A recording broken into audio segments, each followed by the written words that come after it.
Hello, hello, hello, everyone. Welcome to Families Grow Together.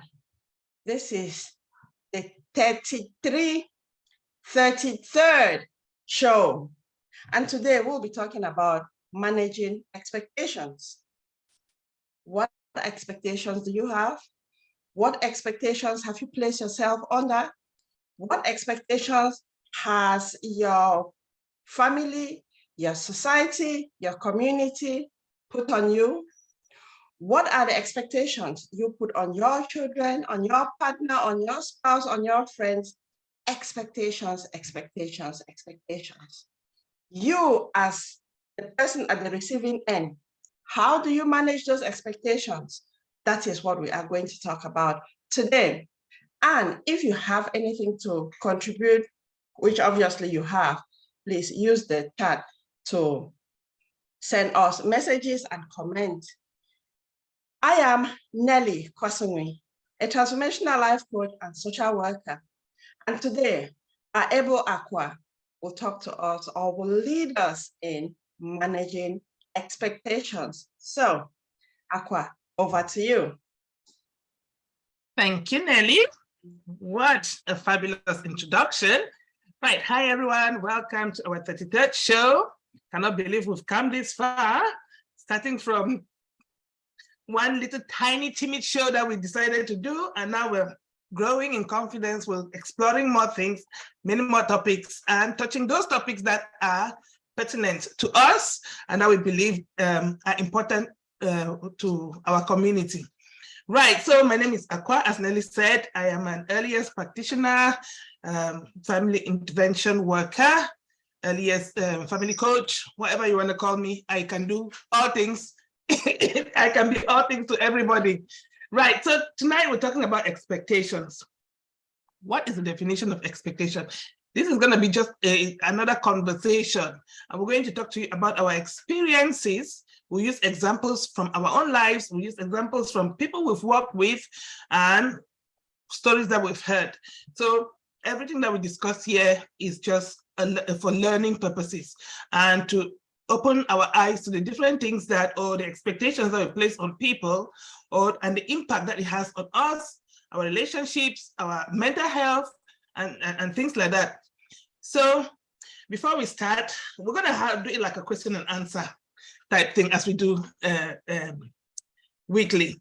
So to start with, we are going to look at the definition of expectation. What is expectation? To you, what would you define expectation as? So the dictionary says, expectation is a strong belief that something will happen or that something will be the case. A strong belief that something will happen or that something will be the case. Now, if we look at this definition, if we have that strong belief that something will happen, does it always happen? I don't think so, not in every situation. Or does it always happen the way we expected? Maybe not. Maybe yes, sometimes they do. So when we look at expectation, who puts expectation on whom? Do we put expectations on ourselves? Do we put expectations on others? And if so, how does it make us feel when these expectations do not come to pass?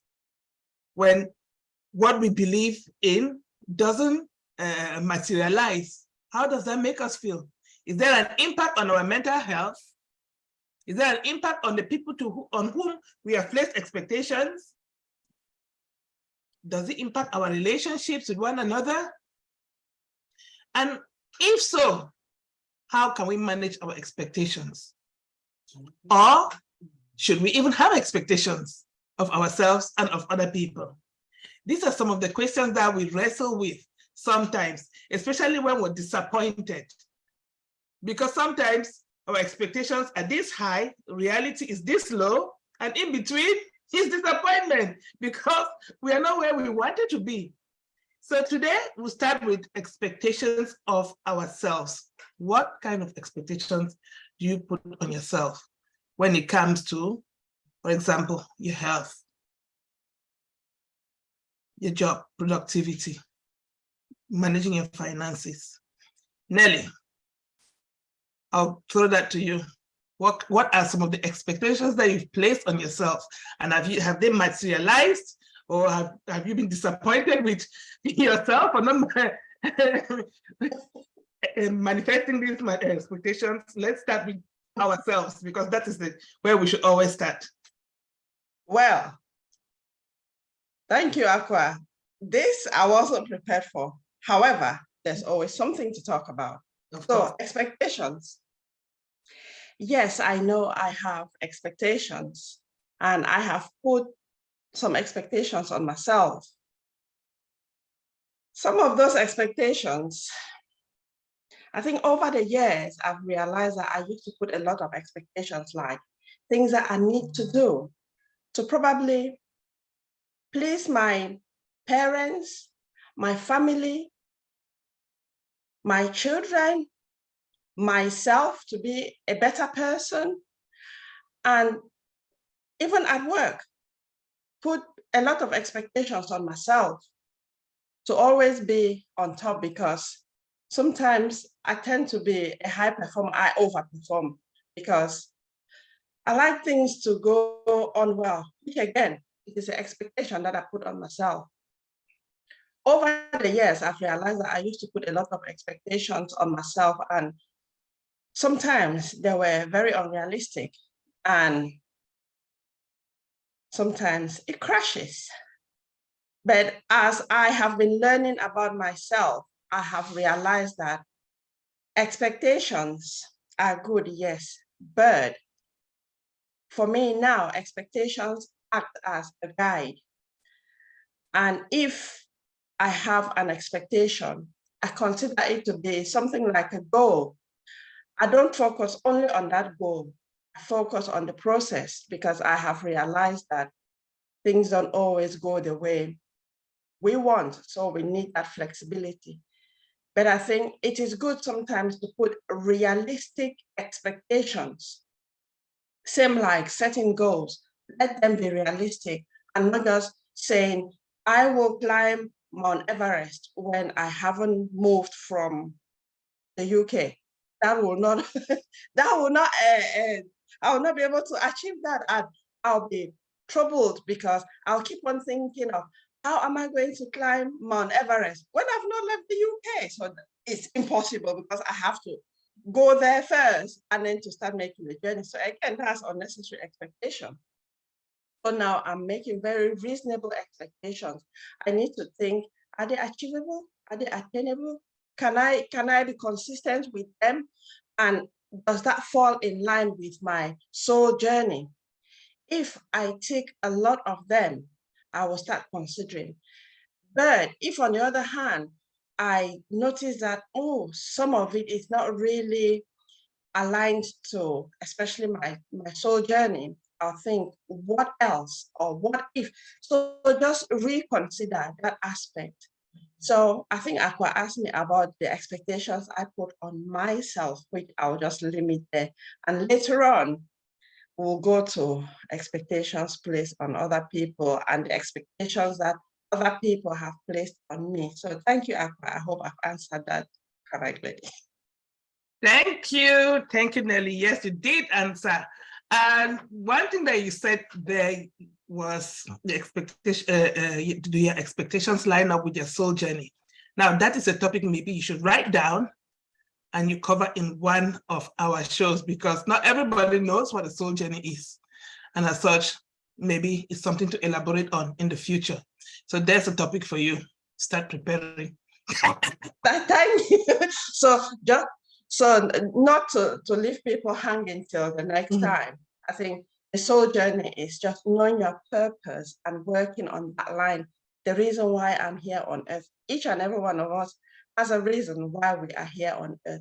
So briefly, let's not be busy on things that doesn't take us anywhere. Okay, that's great stuff. Thank you, Nelly. Right, so Do you have a purpose? Are the expectations that you place on yourself aligned with your purpose? Right. As for me, I'm not sure. In the beginning, when I was younger, I even thought about expectations consciously thought about the expectations that I placed on myself.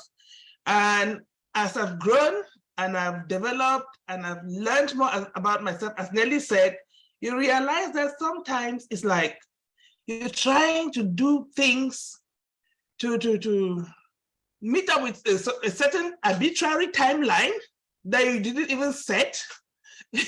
You're trying to do things to make things right for other people that they didn't even ask you to. You're trying to do things to achieve some career goals that are probably pies in the sky, or financial goals that you think, I should be able to do this because they've said that you just name it and claim it. You know, sometimes you think about so many things are happening, and sometimes we don't even sit and reflect on why we are doing the things that we're doing. Is it that it's something that we purposefully thought about to do, or is it something that we just thought that it is the right thing to do? So sometimes I place a lot of expectations on myself, especially when it comes to taking responsibility and fixing things. Sometimes I want to fix things for people. I want to do things to be perfect for people, which is not my responsibility. And then I find myself stressed and I find myself resentful because I am doing all these things and making all these sacrifices, supposedly for other people's benefit, when nobody's asked me to. And then when they do not appreciate it when you've done it, you're angry. Nobody asked me to do it. I just thought I was doing the right thing because I wanted the situation to be nice.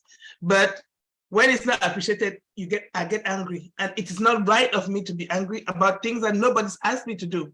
Expectations, goals, or expectations that I put on myself to do things, and they didn't come. Well, the outcome may have been what I wanted to achieve, but the results or the impact on the people I was trying to do it for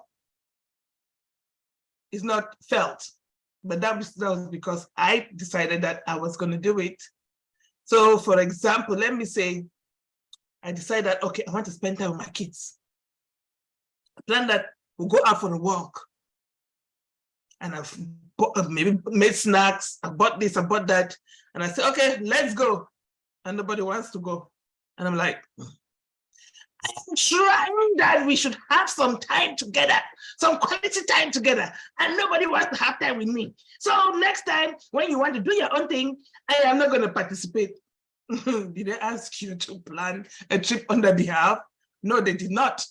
So, and when we not meet these expectations, or when our expectations are not met, anger. Because of the disappointment, we tend to other emotions that and try and manipulate people to bend to our way, to bend to our will when it is not right. So yes, I have placed expectations on myself that have been unrealistic, but I've also placed expectations on myself that have been achievable and which I have achieved. And so when we talk about expectations, it's a broad topic. We can talk about it from the minutiae of our waking up in our daily lives to the big things that we're hoping to achieve. So I know that I've said a lot of things, but let us drill down now and look at ourselves again. What are your expectations about your health and your physical well-being? Go on. Okay. Thank you for that, Akua. Though you said something that I wanted to talk about, but I'll skip. Go on. No. This is a conversation. Because Okay. you don't have to finish all the topics that I bring up. So long as we break down a topic so that it's understood. Let's not leave things halfway. Okay, that's great. Thank you. I wish you said that and you just said it once. Okay, I've said it now. So what you said was you place a lot of expectations on yourself, and you cited the example of taking your children or making arrangements to go out with your children to have that family time together. When you were talking, I was just thinking sometimes as individuals, we have our own agendas. Probably we have that gap within us. And we think that by doing it, especially, I always talk about African parents or Africans, because like you as an adult, even myself, sometimes we think that, oh yeah, it's really important to have family time. And with the way we were brought up, sometimes I still think that I can say, okay, this is my idea and expect the children to just say, yes, mom. But over the years, I've realized that it doesn't work that way. And I used to do that and I would get disappointed because the children would be like, no, I've planned things to do. I am. And just like you said, I would be disappointed. And then it really helped me when I started learning about conscious parenting, because my own agenda is very different from each of my children's agendas. So if I want to make an arrangement like that, I'll first of all suggest to them that I'd like us to go to have family time. Why is this word so confusing? My mind is so I'll first of all ask them or suggest to them that I would like us to have family time together by going for a picnic or go for a walk and things like that. What do you think about it? They might say yes, they might say no. I might suggest time, I might suggest where do they think we go to and things like that. And I've realized that getting them involved in the decision making increases their probability to share in my expectation. So that it will not just be my expectation, it will be like something that we co-created. We did that together. So that was something that I just wanted to share. And then the question you asked, if you can just repeat it again. Right. My question was about our physical health, our well-being. Physical well-being, physical health. Mm-hmm. Okay, yeah, so for physical health, my expectation that I've put on myself is to be physically fit. Physically fit is different from each and every one.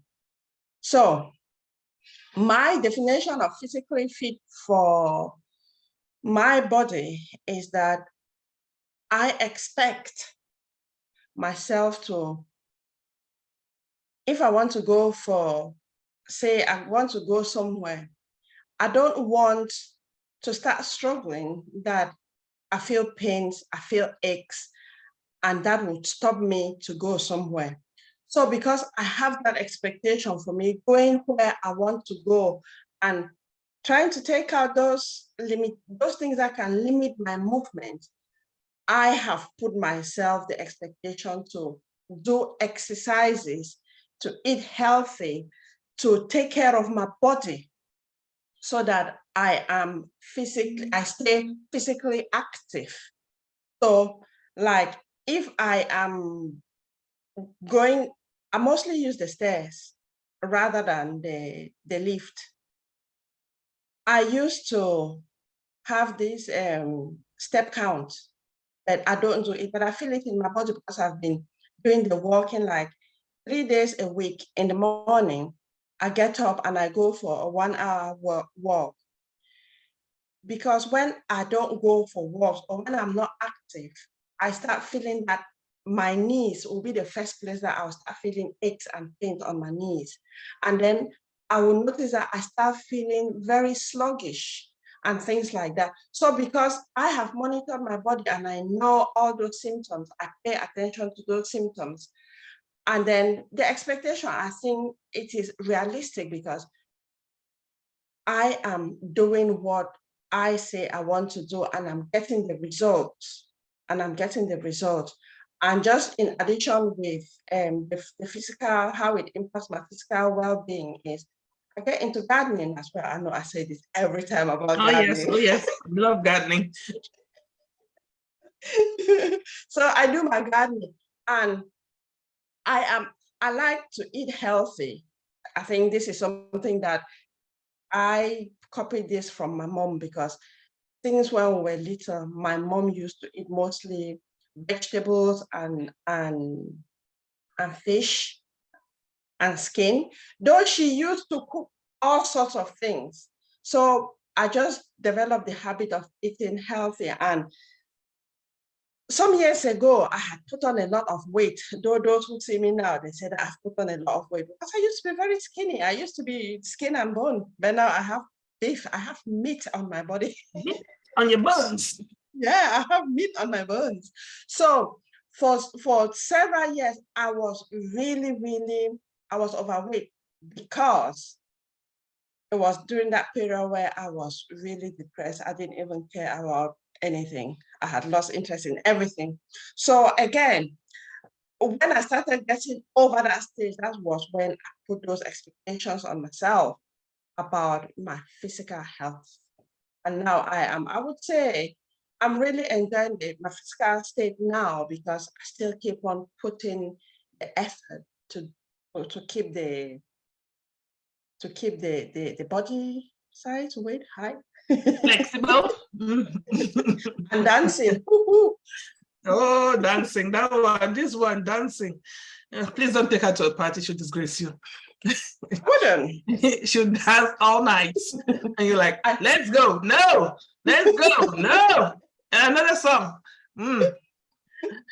It's fun. It's fun. We dance for everything. We dance for our mental health. We dance for enjoyment. We dance for just dancing. It's good. And okay. So when it comes to expectations about my physical well-being, my physical health, I've been up and down, right? I've set myself goals at times and I've achieved them, and at other times I failed. Right now, I'm in the disappointment stage because I have not been meeting my physical health goals. I usually nearly go on walks in the morning, but it's been a few months that I cannot even motivate myself to get out and go on a walk. I get up early. Nothing has changed about that. I still get up early, but I cannot just motivate myself to put on my gear and go out for that walk. Now, there are many reasons why, but I'm not going to use them as excuses, because I know that it is my responsibility to be healthy, because my health is not only, I am not only the one who benefits from being healthy, I've got children to look after. And if I'm not healthy, if I fall sick, it has an impact on my children as well. So I know that I have not been meeting my expectations for my health in that area.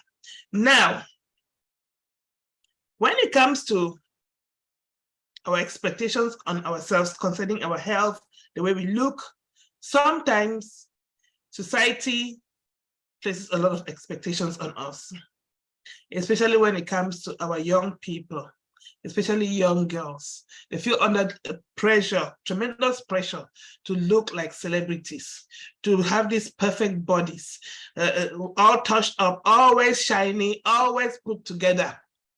And sometimes it pushes people to go on all kinds of diets, which sometimes lead to devastating health consequences.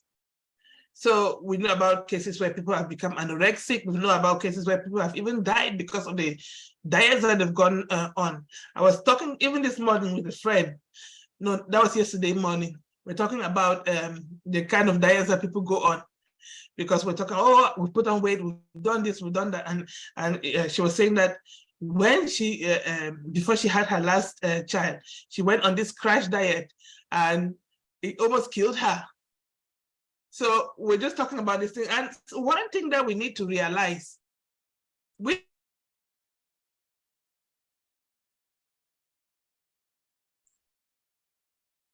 Aqua, you are frozen. Okay. Okay, you're back on. All right, sorry. You talked about healthy eating. As we grow older, it becomes more difficult for us to be as agile as we were when we were younger. Not necessarily because we cannot we cannot physically do the things, but because the aging process is the aging process. And we have to do our activities dependent on our physical condition, our health condition. And so sometimes we are unable to do as much exercise as we used to do when we were younger. And as such, we have to adapt to the changes that are occurring in our bodies. Now, for us as women, as we grow older, there are lots of different changes that happen to us, in us, and including with our hormones and everything. And sometimes ignorance about these things make us, let's say, not realize or not know exactly what we should be doing or what works for us at that stage in our lives. So it's important for us to study. It's important for us to find out information to help us make informed decisions about our health as we grow older. For young people, it's different. For older people, it's different. For older people who are older than us, it's different. So on this personal development journey, it's important that we know exactly what we should be doing and find out more information if we do not know what we should be doing, so that we do not put on realistic expectations on ourselves. Do you want to add to that? Yeah, thank you. You've said so many points, but I'll pick just a few. Okay, you talk about the ideal size, shape, and whatever. I think it is not just with young people. It goes throughout, because look at magazines today. Look at TV programs today. You see they put the ideal body image and all whatnot. And you see people getting into it. I'm not objecting what anyone decides to do with themselves, but what I'm saying is, or what I feel is, if each and everyone increases their self-awareness and accept themselves for who they are, they'll realize that they don't need to compare themselves with any other person. They just need to make themselves the best version. Just stand, look in the mirror and talk to your reflection. Talk to the person that you are seeing in that mirror, which is you, and just love that person for what you see. But if you want to compare that, this person, you will never, ever be like some other person. You might be a copy of them, but never the original. But you can be the original of yourself, regardless of how you are, whether you are short, tall, fat, thin, whatever. Just become self-aware, accept yourself for who you are, because it'll help you with your confidence, self-esteem, and things like that. So it's not just with young people, it's everyone, because at first it used to be just for female, but now it's for men as well, for boys as well. So it's just everyone. And it goes to all sorts of diet, because people want to get on diet to have this perfect body shape and size. And people get into diet, and like you said, yeah, it goes to extremes. And dieting is something that I've never tried. Can you imagine? I've never tried dieting. But you've not lived if you've not tried dieting. The thing is, I know that it's not something that I will stick to, not because I don't have the willpower, but the thing is, I like food. I like not much food. I like small food, but good food. And I know that, okay, I eat a lot of vegetables and fish.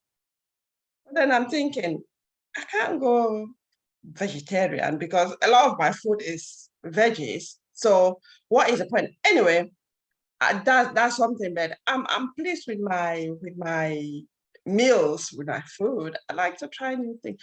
So if we can take the time to learning, like Aqua said, is very important, because a lot of things that we go through, our body gives us indications all the time, but because we are not aware we take things for granted a lot.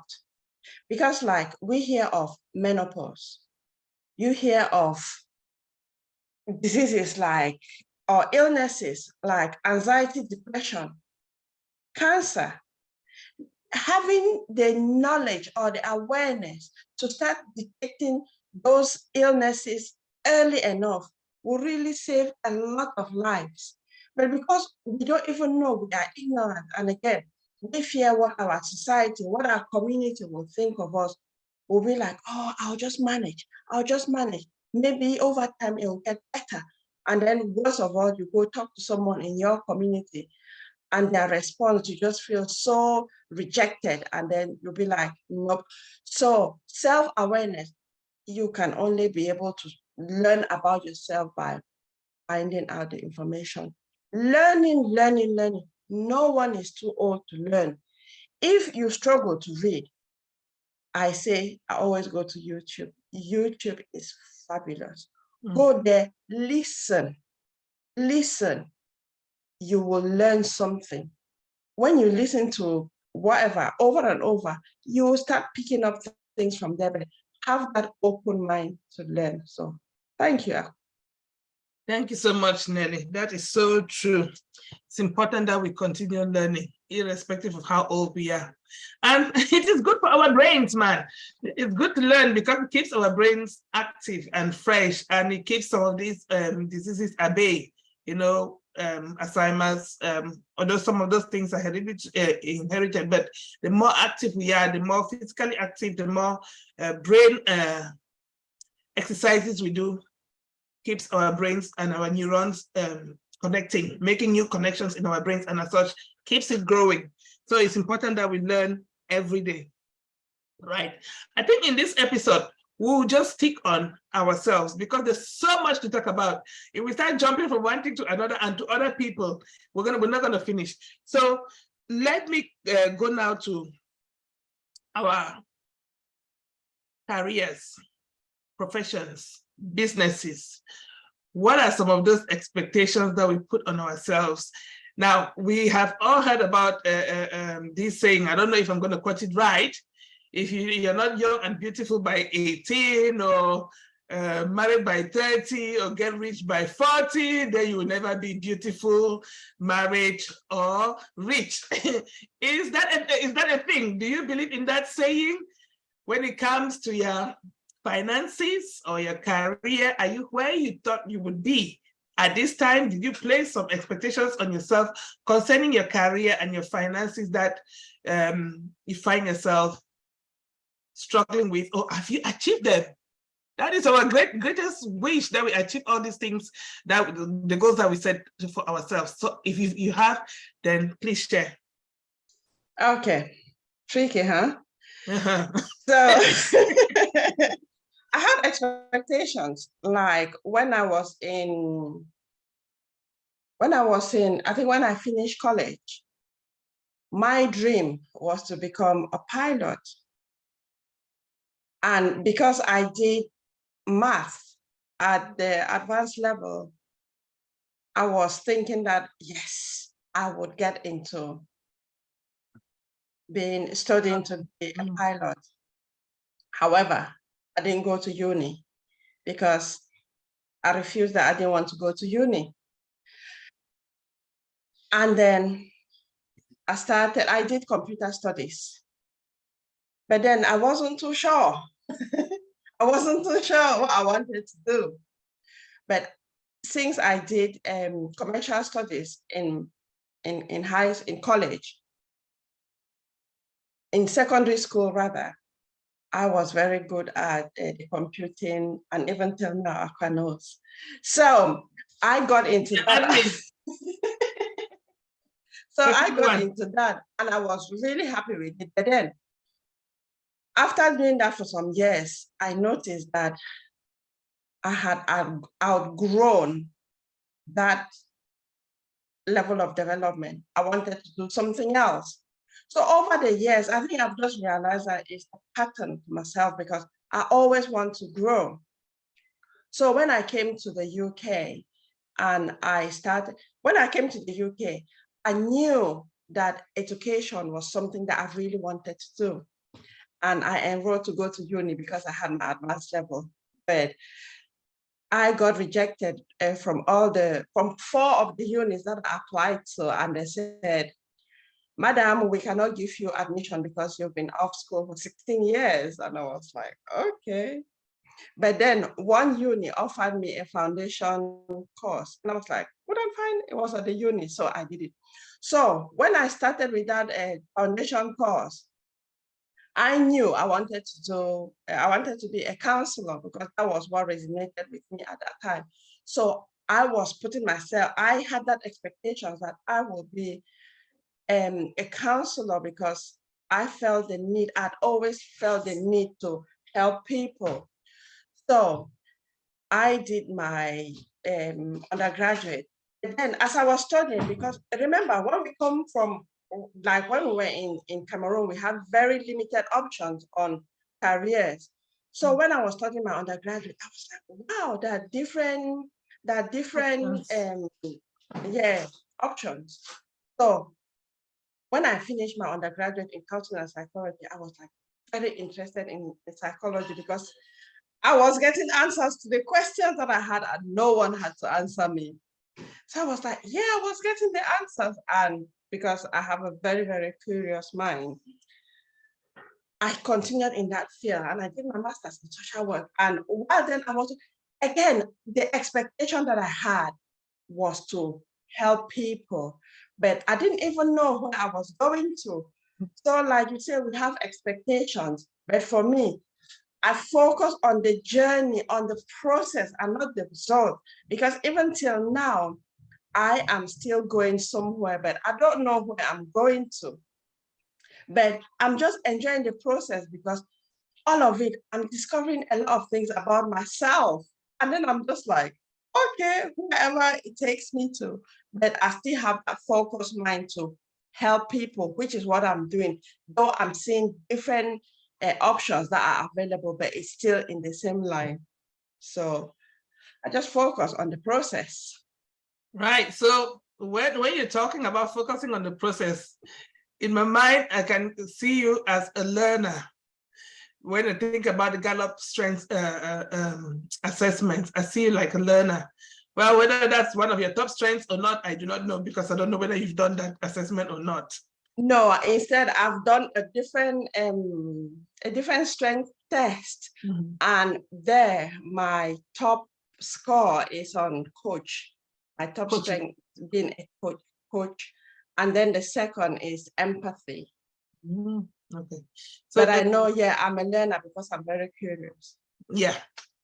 I guess all these different assessments test for different things because we are not one thing. We are a lot of things. We are complex.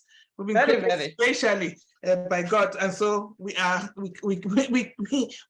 a lot of things, right? So, talking about careers and goals and expectations on those things. When I was growing up, I wanted to. I did biology. And as such, I went to uni to study biology. And when I was first year in uni, I became pregnant and I had to drop out of uni. And as such, I came and stayed at home for like a couple of years before and I thought, what next for me? So my parents said, go to teachers training. At least from there, you can easily have a job. So I reluctantly, let me emphasize the word, reluctantly, mommy, if you're listening, went to the teachers training college. And I did biology education. And from there, I went to do my first degree because that was a diploma. And then from there, I did my degree in plant biology. And so when I came to this country, I thought, oh, environmental science, that is what I want to do. And I applied for environmental science at MMU, and I got a place. But talking about expectations, because I was married, just come to the UK, we had one child. I thought, no, my husband then was going to uni as well. So I thought, no, I should stay at home and, you know, allow him to go. I can look after the child and everything. But it's not something that we discussed. That was an expectation that I placed on myself, a decision that I took on my own that we didn't discuss. And when I was talking to one of my friends, she asked me that, are you sure you're not going to regret this decision? I said, no, it's, let him go and do his thing. I can go afterwards. But come to think of it, that was a prophetic question that she asked me, because it then took me another more than 10 years before I went to uni. And I didn't go again to do environmental science as I wanted to do. I went and I did my master's in psychology. And I think irrespective of that, I think no matter what, we call to something, because I knew that I wanted to work with children somehow. But for me, it was like helping in church, in Sunday school. But when I came here, and when I was not working, when I said, okay, I'm not going to uni for now, I'll stay at home and look after my child and then go afterwards, I got into childcare. And I started volunteering in creche as people were doing English courses, asylum seekers were learning English. So I started volunteering in the creche, then got into, and I found it interesting. And I said, okay, how can I earn some money while looking after this child? So I decided to become a childminder. So I went and did childcare courses and things like that. But because I was new to the UK, not very many people knew me. And so I didn't really get clients. So from there, my father became really ill. And because I wasn't working, I was on benefits, I thought, no, I need to work in order to be able to support him. And as such, I went out into the workplace. I started with a cleaning job because I just wanted to get myself into that routine of getting out of the house and going and doing a job. So I started with a cleaning job. And while doing the cleaning job, now I applied for a job with the Children's Society for an inclusion worker, inclusion development worker. And so I got the job. That was my first actual proper paid job. And I was like, oh my goodness. The salary was fab. Considering that I've been doing part-time child minding and not really earning much. I was on benefits for like two years. No, I came here in 2004. Went to work in 2008. So 4 years. I've not really been working as such. I was like, oh my goodness, this is a lot of money. I jumped on it and I took the role. And since then, I have been working in childcare till now. So since 2005, I've been in the childcare business till now. And as such, God has used me to work, to take me in the right direction. I thought that I would be helping only in Sunday school, like helping with the youth work, but he has used my desire to help in kids' work to make a career for me, because I am not only working with children and families, I started a business helping children and families as well. So sometimes we have these expectations and desires and goals which do not align with our soul purpose. Soul journey, as you said. And as such, I think what I am doing now is in alignment to what God really wanted me to do. Not that the dreams I had about environmental science were not good dreams. When I was in Cameroon, I worked with community development projects with the Pygmies in South Province. So it was still helping people. But was it the right help? Was I in the right place? Who knows? But I am at the moment, I am in the right place at the right time. And I think I am doing the right thing to a certain extent. Now, for my financial goals, I set a lot of goals to myself. And I know that I am the only one who limits myself, because I know what I should be doing, but I am not doing it. Sometimes the limitations are subconscious, because if you ask me sometimes that why am I not doing these things? I've got lots of ideas. Why am I not doing them? I'll tell you that maybe time, I'm tired, and this and that. But when I reflect on my use of my time during the week, I see the number of hours that I go to work and the numbers of hours that I have free, that I can focus and work on those things that God has put in my heart to do. I see that I am not effective with the use of my time. And so I disappoint myself in that aspect because I am not meeting the expectations because of my own, let's just put it, laziness, I'll put it that way, or inability to focus and do the things as I need to do. So yeah, so I have not met my financial expectations for the past couple of years, but I am better than where I used to be. So I am making progress, but I'm not where I should be in my finances. So anything to add on that? You know, when you've said loads, but when you say should, where is that coming from? When I say, when you use the word should, that should, if you look at that word critically, it is something imposed on you, which is the should. Anyway, not for today. yeah. So yeah. Like what you're talking about, like not being motivated or having some expectations and not meeting them. Some of the points are the same with me. Like for the past 2 years, I'll talk about my financial expectations. For the past 2 years, it's been the worst that I've ever experienced because I got to a stage where when I experienced work burnout, I was resisting to leave my job because I knew if I left my job, as a social worker, I was being paid a good salary. But then I was thinking, if I left the job, I've got my bills, I've got children, I've got my personal needs, I've got my parents, I've got. Who will support me? So that was the underlying issue that led me to force myself to work to the extent that I got to burn out. And I think a lot of us coming from, I would say a lot of us from Africa, who have come from Africa, because I always talk and refer to them because we have issues that we don't talk about.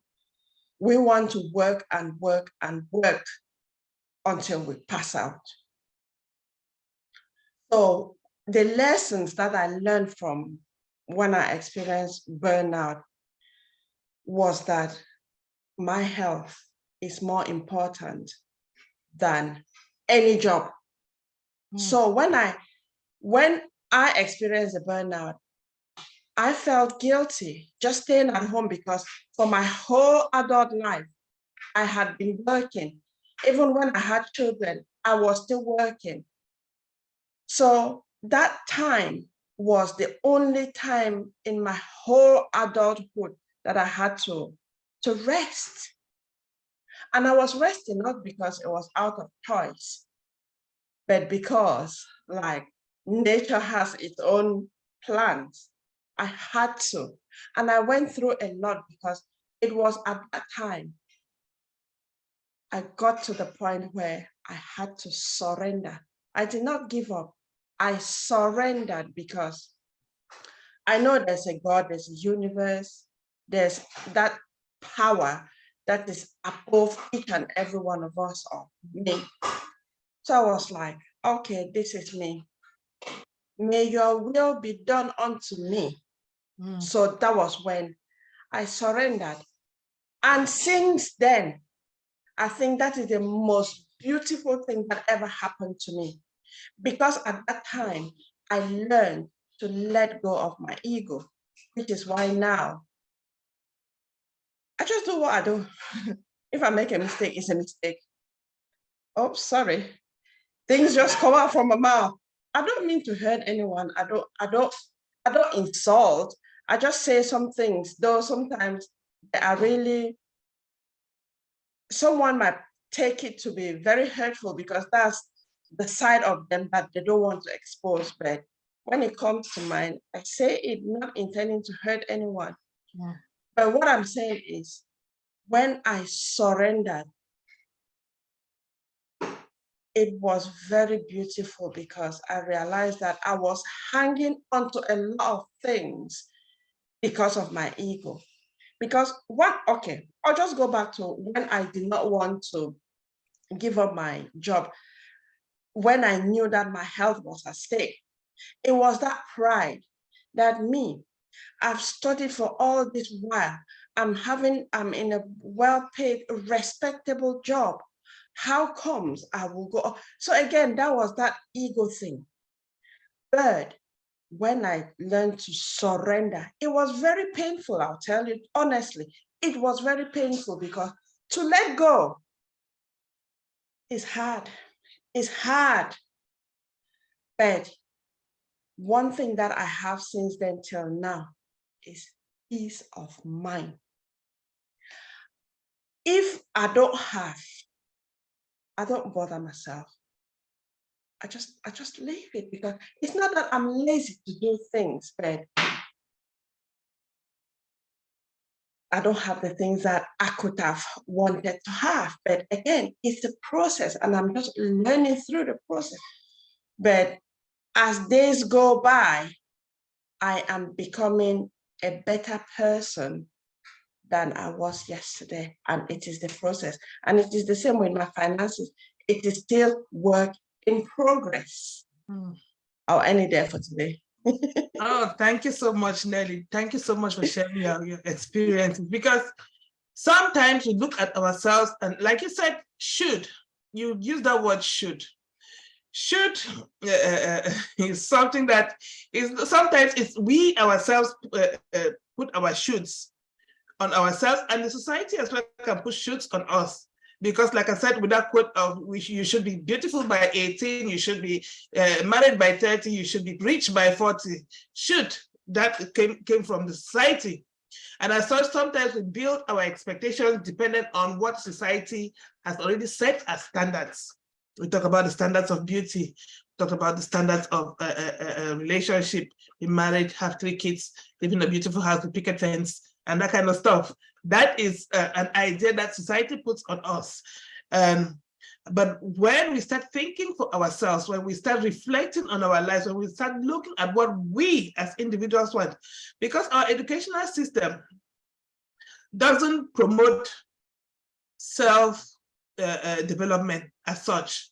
It doesn't want you to think as individuals and be creative in the way you see the world. It wants you to, our educational system wants you to come to school, study the curriculum, write the exams as an individual, pass your exams, get out into the workplace, then you're expected to work as a team in an office with other people that have not prepared you to do, and expect that you should succeed. And as such, we come out of the educational system expecting to do this, expecting to get this nice job, expecting to we just have these ideals in our minds.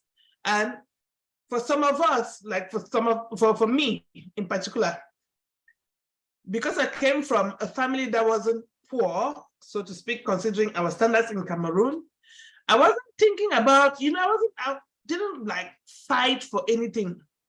We didn't have in excess, but we had enough.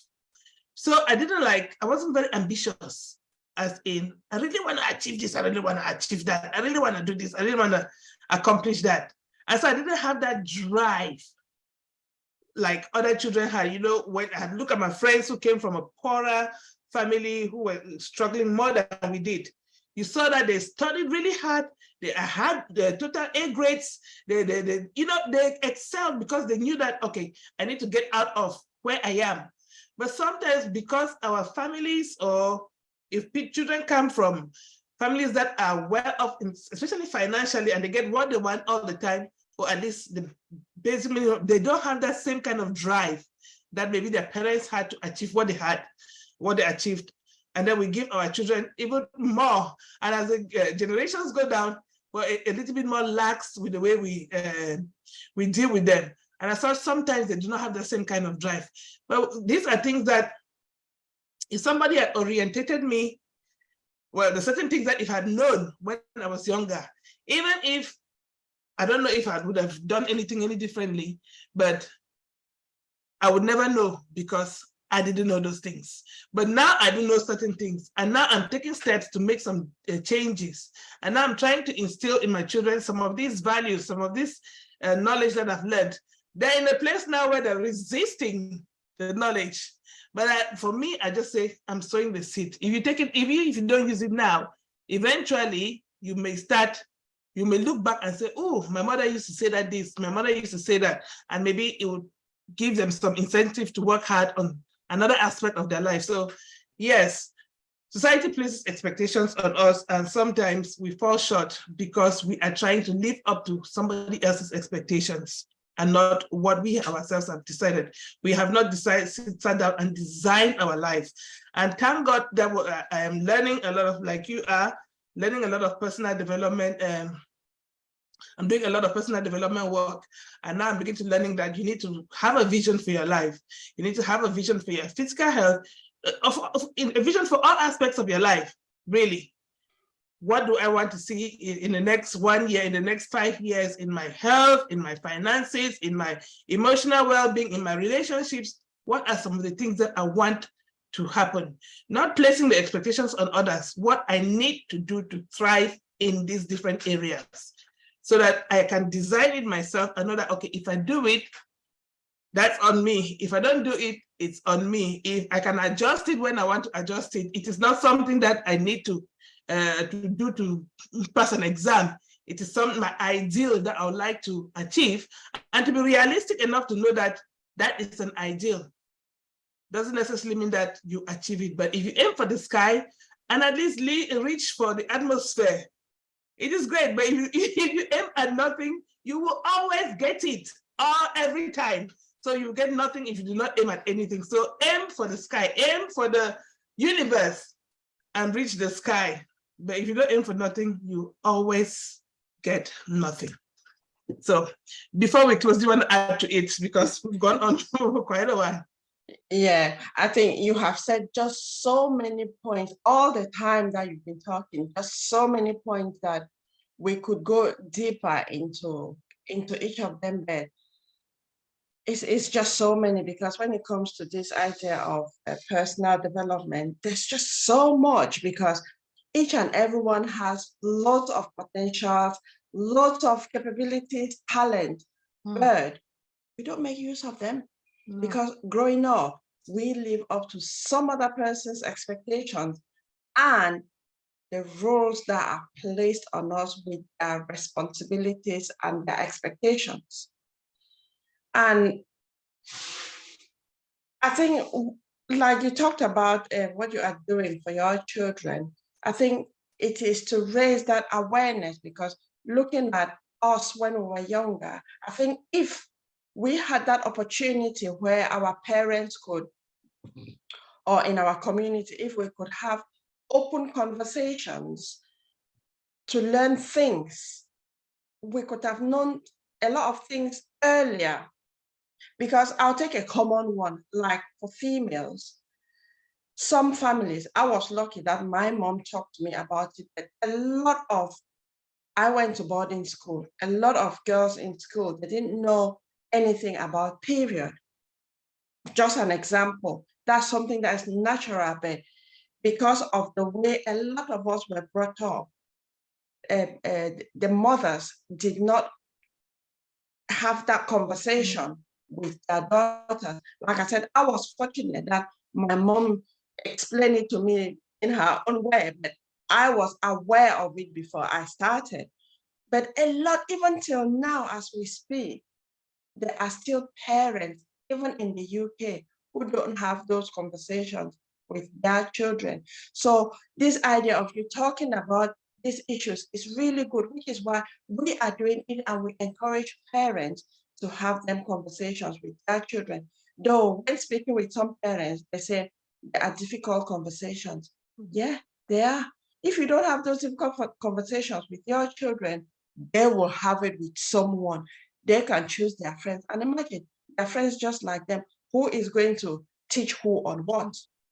So it is that role that we need to take up. Let's not say because our own parents did not teach us, then we don't have, no. when we are making decisions, let's put the fear aside. Let's focus on love. What is it that will be beneficial to our children, and not being too overprotective? Let's leave our children to adventure, but again, we are there to guide them. And raising the self-awareness on issues, on expectations, is very good for us to do this, because it will help our children to start knowing that they are worthy and not feeling the need to be validated on things that's not necessary, so they can make their own independent decisions. I think that's all I have for today. I don't want to. Thank you so much, Nelly. It has been an interesting conversation. We've gone to places that I didn't expect that we'll go to. But then that is the nature of conversation. Things come up and we discuss them as they come up. And so next week, we're going to look at the expectations that we place on others. We've looked at ourselves. We'll look at some unrealistic and some realistic expectations. We'll look at what we've achieved. So it is for us, everyone, anybody who listens to this, to take time out to reflect on your life. What are some of the expectations that you've placed on yourself? Have they been good? Have they been empowering? Because we don't want to put expectations on ourselves that will bring us down. We want to grow, we want to achieve, we want to thrive, we want to be emotionally well in our health, in our mental health as well. So what are some of the expectations that you have placed on yourself? Think about that, reflect on them, and make adjustments as need be. So thank you for listening. Where can they find more about what we do, Nelly? Thank you for watching. And if you want to find out more about us, visit us on our website, which is www.hanhancommunitycic. That is www.hanhancommunitycic. If you want to join us on this panel, please send us a message and we'll get back to you. If you have a burning topic that you want us to talk about, send us a message or contact us and we will put that in our calendar.